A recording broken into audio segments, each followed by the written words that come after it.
Hola, ¿qué tal? Bienvenidos. Aquí empieza El Mundo Ahora por France 24. Yo soy Andrés Mesa Muñoz y a continuación los titulares. Al menos 104 palestinos muertos dejaron anoche los ataques del ejército israelí en la Franja de Gaza y que se dieron tras acusar a Hamás de haber asesinado a uno de sus soldados. Aún así, el ejército de Israel dijo que respetará el acuerdo de alto el fuego. Melissa se encuentra ahora en la costa este de Cuba como un huracán de categoría 2 y se dirige hacia Bahamas, donde se prevén peligrosas marejadas ciclónicas.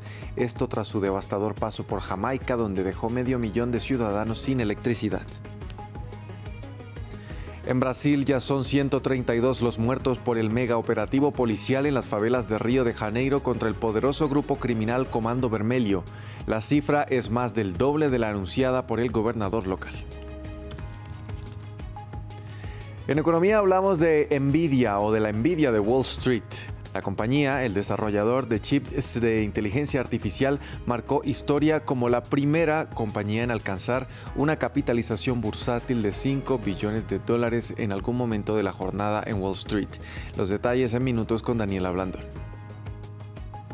Y en revista de prensa revisamos los titulares que nos dejan algunos de los principales medios internacionales. Este miércoles los diarios ABC y El Confidencial reseñan el aniversario de la Dana en Valencia y citan a los expertos que cuestionan que la emergencia podría repetirse. ¿Cómo titulan? Enseguida lo vemos con él, María Angulo. Empezamos.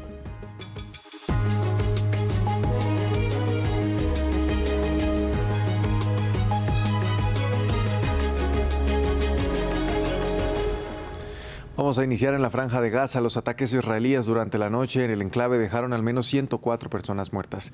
La reanudación de las hostilidades genera preocupación entre las potencias occidentales por el alto el fuego, mientras Israel busca zanjar el nerviosismo, asegurando que respetará esta tregua que, según dijo, ya se reanudó a partir de la mañana de este miércoles. El informe es de Albert Naya.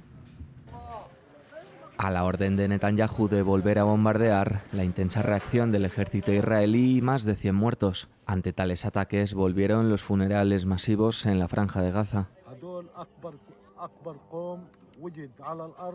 Son los mayores incumplidores de promesas y compromisos del mundo, traidores que no solo nos han robado nuestras tierras, también están matando a nuestros hijos.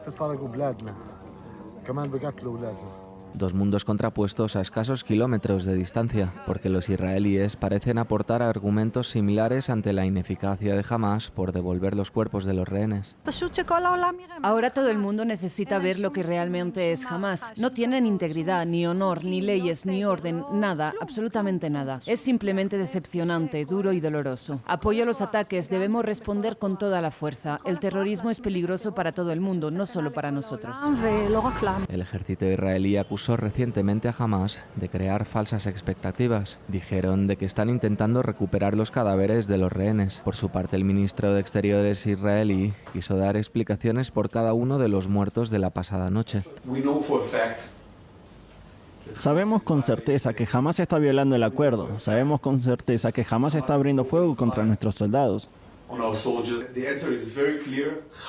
La respuesta es muy clara. Hamás es responsable del fuego. Hamás es responsable de la violación. Responderemos con firmeza a quienes la violen y eso es lo que hemos hecho. A las 10 de la mañana de hoy, Israel ha dicho que seguirá respetando el alto el fuego. Una interrupción de un plan que llevaba implantado 3 semanas, o la ruptura de un acuerdo que ninguna de las partes cumplió en su totalidad. Pasamos a Rusia. El presidente Vladimir Putin anunció que realizó con éxito la prueba de un dron submarino de propulsión atómica y capacidad nuclear conocido como Poseidón. Un arma que el mandatario calificó como imparable y que, según los medios rusos, está diseñada para explotar cerca de las costas y generar un potente tsunami radiactivo.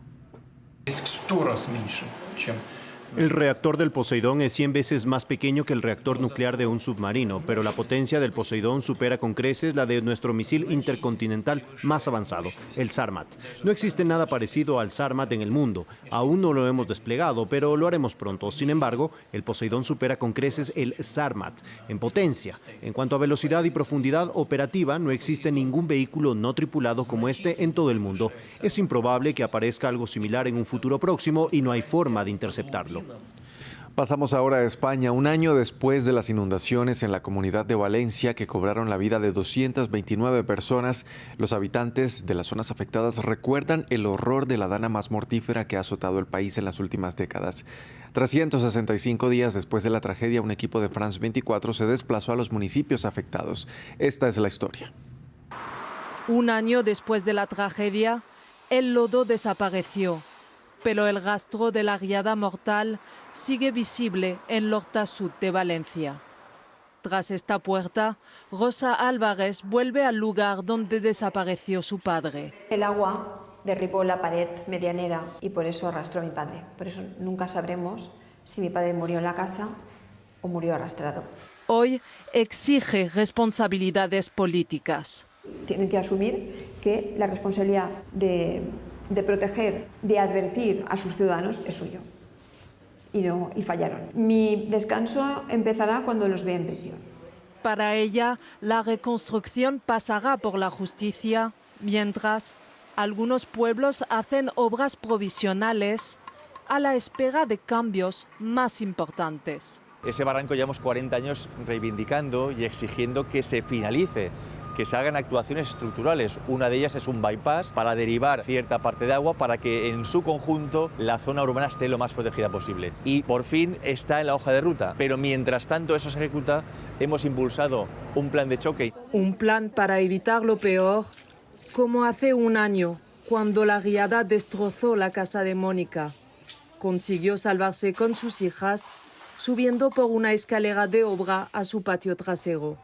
Hoy sigue sin sentirse segura. Durante todo este año ha sido bastante sacrificado, mucho estrés, porque han sido muchos meses de limpiar, de obras, conviviendo con ello. Pero sí que es verdad que por las fechas que son, pues siempre tiene ese resquemor, esa cosa de pensar, bueno, llegará, volverá a entrar agua, seguiremos así toda la vida. Un año después, Valencia renace difícilmente de sus escombros. Melissa está ahora en la costa este de Cuba, degradado como un huracán de categoría 2, mientras se dirige a Bahamas, donde el Centro Nacional de Huracanes advirtió sobre peligrosas marejadas ciclónicas. En territorio cubano, más de 735,000 personas han sido evacuadas, mientras que en su paso por Jamaica dejó sin electricidad a 500,000 de personas. Estados Unidos anunció que desplegará equipos de ayuda a los países afectados por el fenómeno. Estas son las primeras imágenes del huracán Melissa sobre Cuba. Un poco antes, los habitantes comenzaron a evacuar y se prepararon antes del desastre. Un evento de magnitud excepcional, mientras que la falta de electricidad frenó la difusión de los mensajes de alerta. Es considerado hasta ahora por las características que tiene como uno de los huracanes más fuertes, más severos, o tal vez el más fuerte que haya pasado por el territorio nacional. El huracán sembró muerte en otras partes del Caribe, como en República Dominicana y en Haití. Pero fue en Jamaica, azotada de lleno por el huracán el martes al mediodía, donde Melissa desató los estragos con mayor violencia. Lluvias torrenciales y vientos que rozaban los 300 kilómetros por hora. La magnitud de los daños es inmensa en la isla, calificada como zona de desastre por el gobierno. En todo el país, casi todos los departamentos se enfrentan a carreteras bloqueadas, árboles caídos, postes eléctricos derribados e importantes inundaciones en numerosas comunidades. Jamaica acaba de atravesar lo que yo calificaría como uno de sus peores momentos. Si bien la capital, Kingston, se libró del coletazo del huracán, el suroeste, la región de Santa Isabel, el granero del país, quedó devastado. Según la Cruz Roja, más de la mitad de los 2,8 millones de habitantes de la isla habrían quedado afectados por el paso del fenómeno. En Brasil continúan las repercusiones después del operativo policial ejecutado en 2 favelas de Río de Janeiro. La cifra de muertos subió a 132 esta mañana. En la favela de Peña, los vecinos y organizaciones humanitarias recogieron cuerpos y los agruparon en la plaza principal, donde fueron encontrados por sus familiares. Ramiro Cueva Arberena nos amplía. Una larga fila de cuerpos se formó en las calles de la favela Peña. A su lado, los familiares lloran las consecuencias del operativo policial más letal de la historia de Río de Janeiro, que se cobró más de un centenar de vidas. Los vecinos amanecieron recogiendo los restos de las calles y agrupándolos en la plaza central para que las familias los encuentren. Solo quiero sacar a mi hijo de aquí y enterrarlo. ¿Sabes por qué? No servirá de nada. La verdad es que no servirá de nada, porque aquí hay mucha gente llorando, pero afuera hay mucha gente aplaudiendo lo que hicieron, que fue una masacre. Los familiares de las víctimas de la redada, ejecutada por el gobierno regional carioca, apuntaron contra las autoridades y remarcaron el contexto en el que viven dentro de las favelas. El gobierno pagó por esto, por llevar a cabo esta masacre. Tienen que pagar por eso. No pueden destruir tantas vidas, tantas familias y salir impunes. ¿Qué clase de operación es esta? ¿Qué ha cambiado? ¿Han introducido algún deporte, algún programa de estudios, algo para mejorar la vida de los jóvenes? No han cambiado nada. La operación policial, que contó con alrededor de 2.500 agentes, fue la mayor contra el Comando Vermelho, la organización que controla el narcotráfico dentro de las favelas. El ministro de Justicia brasileño afirmó que el presidente Luis Ignacio Lula da Silva, de gira por el Pacífico Asiático, quedó horrorizado por la alta cifra de muertos. En otras noticias relacionadas con Brasil, el Senado de Estados Unidos aprobó una legislación cuyo texto está orientado a bloquear los aranceles anunciados por Donald Trump al país sudamericano. La medida, que debe pasar por la Cámara de Representantes y posteriormente recibir la firma presidencial, deja al descubierto las inconformidades que existen dentro del partido de gobierno en torno a las políticas anunciadas por el jefe de la Casa Blanca, Donald Trump, en su segundo mandato. Más en el siguiente informe. Los republicanos divididos en el Senado. La política arancelaria de Donald Trump, quien tiene poco más de 8 meses en el poder, se muestra como una de las tantas diferencias entre los senadores del viejo gran partido. La votación de 52-48 en favor de respaldar un texto que bloquearía las tarifas de 50% a los productos brasileños revela que no todos están contentos con el magnate en el poder. El estado de emergencia es regla de una sola persona. Yo por mi parte sigo creyendo en el principio de que no hay impuestos sin representación y votaré para poner fin a esta emergencia artificial. Y estos impuestos a la importación inconstitucionales. En julio pasado, Donald Trump anunció la imposición de tasas del 50% a los productos brasileños bajo el argumento que las políticas, prácticas y acciones del gobierno de Brasil amenazan la seguridad nacional de Estados Unidos. El anuncio de Trump coincidió con la condena contra el expresidente Jair Bolsonaro por su participación en el golpe de Estado tras su derrota en 2022. La decisión del Senado llega luego de un encuentro entre Donald Trump y Luis Ignacio Lula da Silva en Malasia, donde acordaron discutir sobre los aranceles. Lo estamos tratando ahora mismo y lo discutiremos durante un tiempo y creo que probablemente llegaremos a una conclusión bastante rápido. La entrada en vigor de los aranceles provocó una caída en las exportaciones brasileñas hacia Estados Unidos. En septiembre, este intercambio comercial se redujo en 20,3 puntos porcentuales respecto al mismo periodo del año pasado, de acuerdo con los datos emitidos por el Ministerio de Desarrollo, Industria y Comercio de Brasil.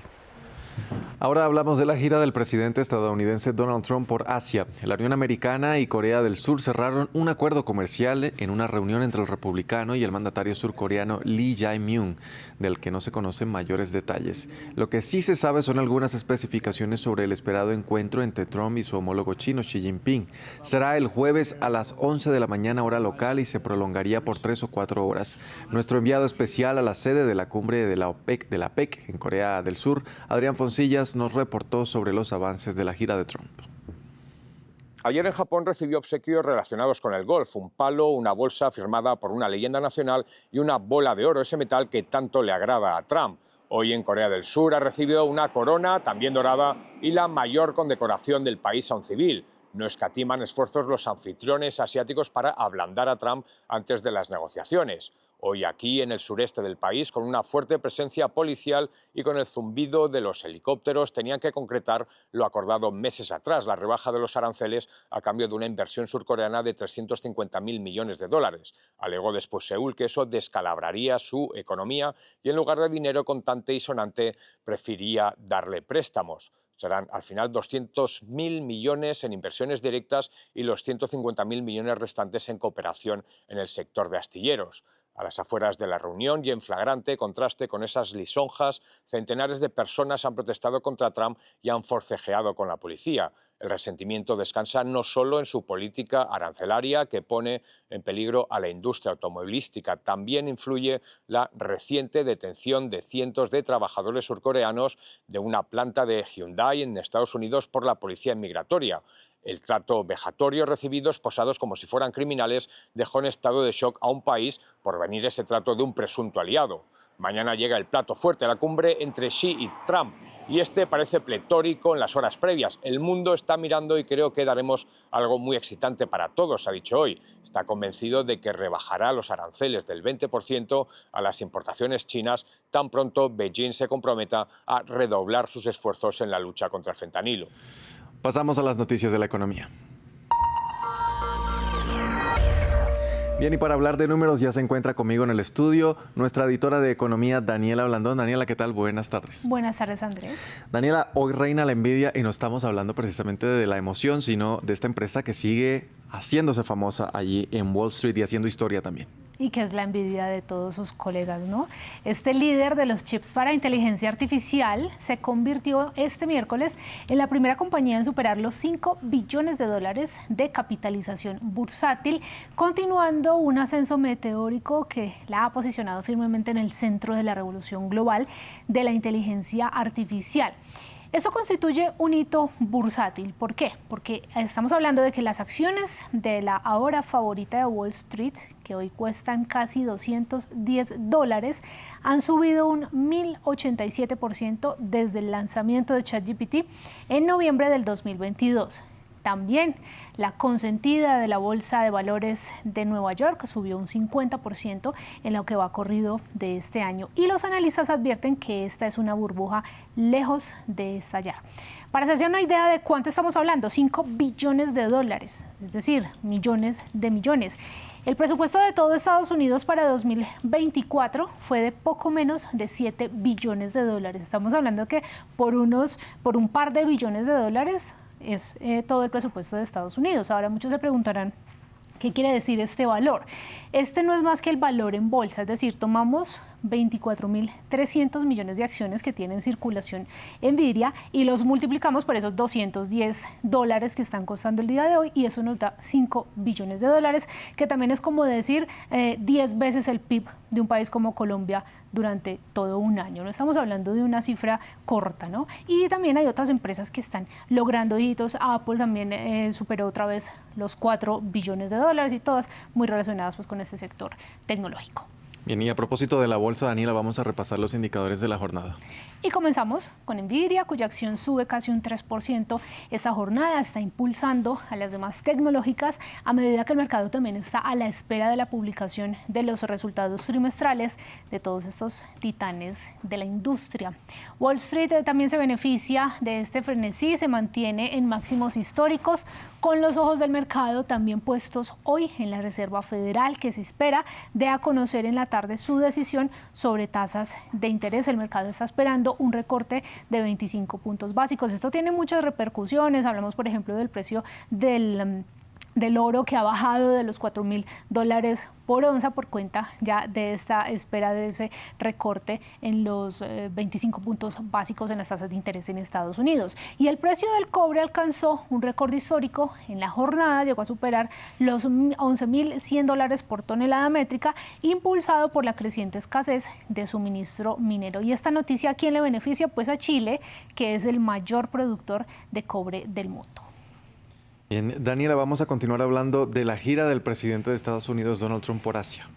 Él hizo una parada en Seúl con la que concluyó su gira de 5 días previa a la celebración de esta cumbre de APEC de la que hemos venido hablando ampliamente en los noticieros. Desde allí anunció, sin dar mucha información, que junto con el presidente Lee Jae-myung habían ultimado detalles respecto al complejo acuerdo comercial que negocian desde hace meses y que ahora debe ser avalado por el Parlamento surcoreano.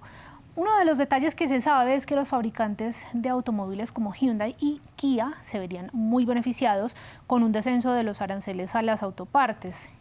Actualmente están un 25%, les bajaría a un 15% y esto los pondría al mismo nivel de sus competidores japoneses. Recordemos que también Donald Trump estuvo esta semana en Tokio, ayer concretamente en Tokio, negociando este tipo de cosas. También ellos Donald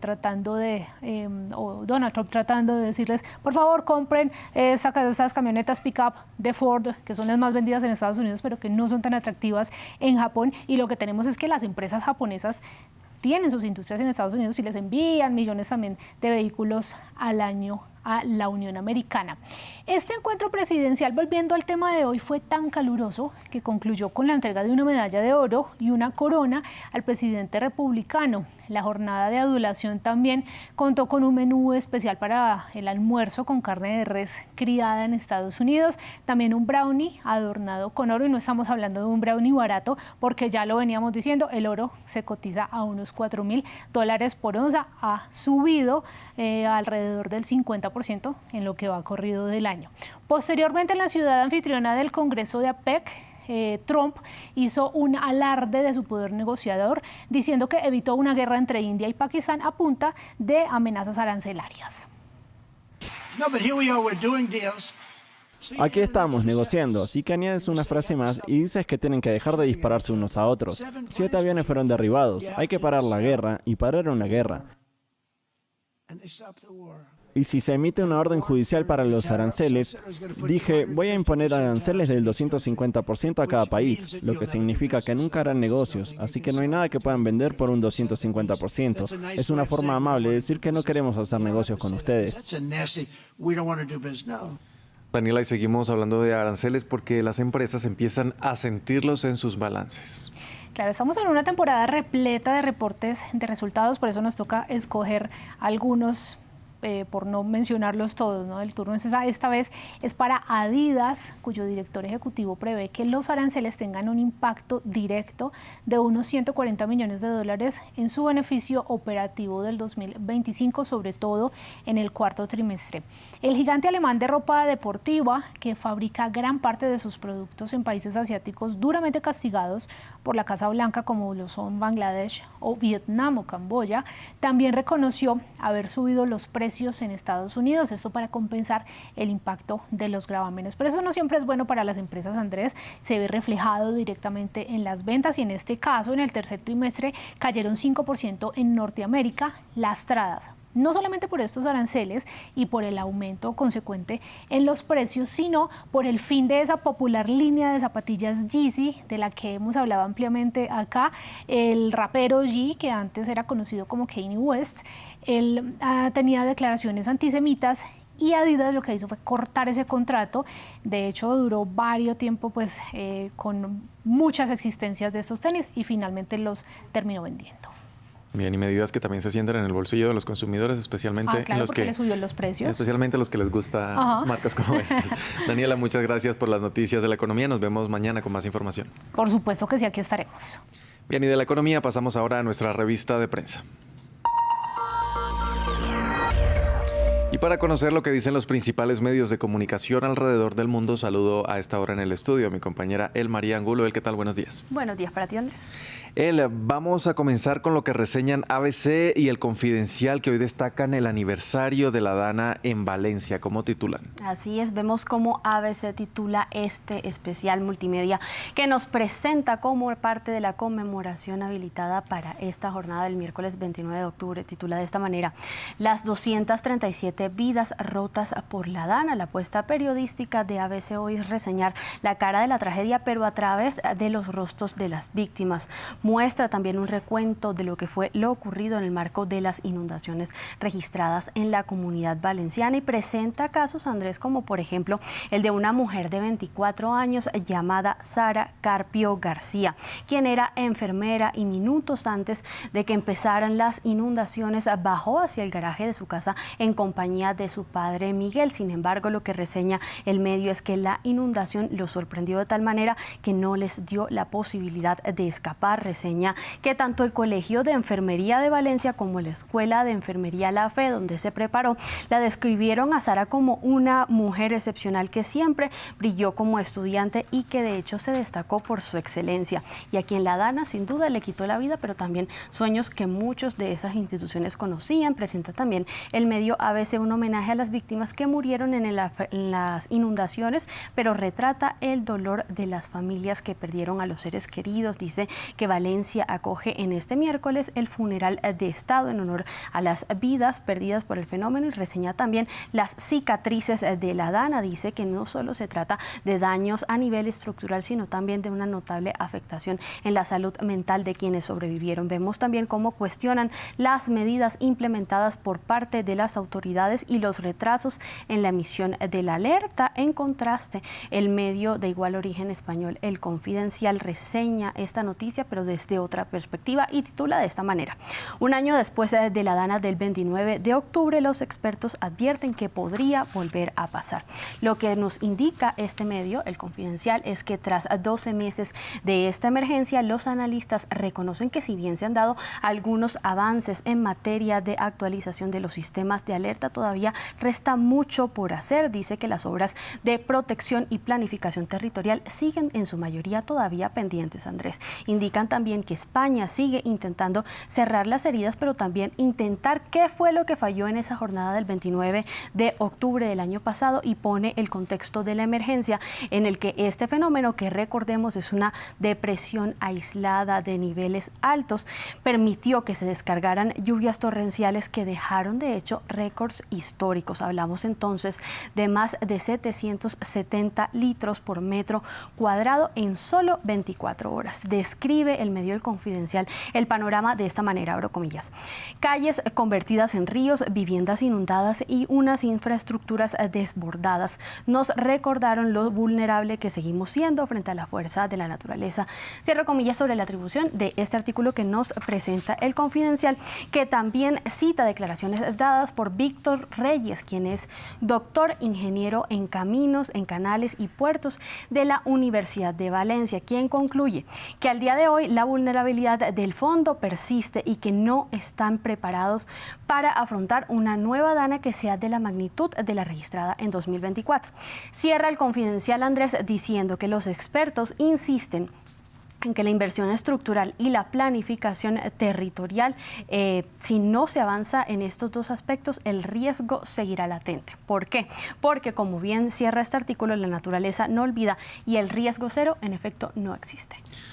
A propósito de estos devastadores fenómenos meteorológicos, vamos con lo que dice The Independent, Le Figaro y The New York Times, que destacan en sus portadas el impacto del huracán Melissa en Jamaica. Así es, Andrés, pasamos de un fenómeno a otro y vemos la portada que nos ofrece en este miércoles The Independent, que abre con esta fotografía que evidencia la fortaleza de los vientos del huracán Melissa en su paso por territorio jamaiquino. Titula The Independent: la tormenta del siglo, Melissa azota Jamaica con vientos catastróficos. El medio reseña que en las últimas 24 horas se sostuvo la velocidad de los vientos en al menos 290 kilómetros por hora, y reseña que más de 500,000 de personas ya se han quedado sin servicio de energía eléctrica en el territorio jamaiquino, que se han registrado inundaciones, pero también deslizamientos de tierra. Indica también las declaraciones dadas por el presidente estadounidense Donald Trump en el orden de que nunca había visto un huracán con vientos tan fuertes como los de Melissa. Vemos también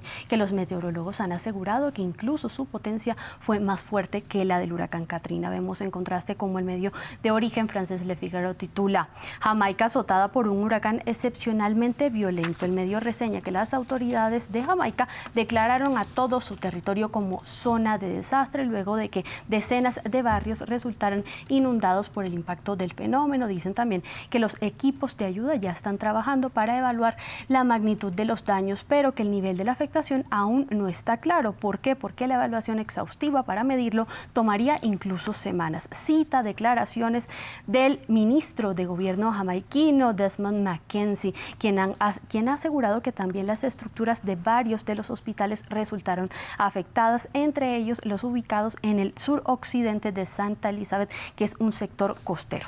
Y finalizamos, Andrés, esta revista de prensa con lo que nos presenta el diario estadounidense The New York Times, que titula en su portada: huracán de categoría 5 azota Jamaica. Obviamente en su cara interna hace una actualización de esta noticia, en la que también reseña cómo el huracán se debilitó hasta llegar a la categoría 2. Reseña también cómo Cuba ha puesto a 6 provincias en alerta en la isla y que ya han evacuado en el territorio cubano 735,000 personas hacia las zonas más altas. Concluye The New York Times diciendo que Melissa se originó como una especie de onda tropical cerca de África Occidental y que antes de intensificarse se desplazó hacia el oeste en dirección al Caribe. Bien, muchas gracias por este repaso a lo que dicen los principales medios de comunicación. Nos vemos entonces mañana con más. Así es, Andrés, mañana. Y a ustedes, televidentes, también gracias por sintonizarnos. Hacemos una breve pausa, ya regresamos. Quédense con nosotros.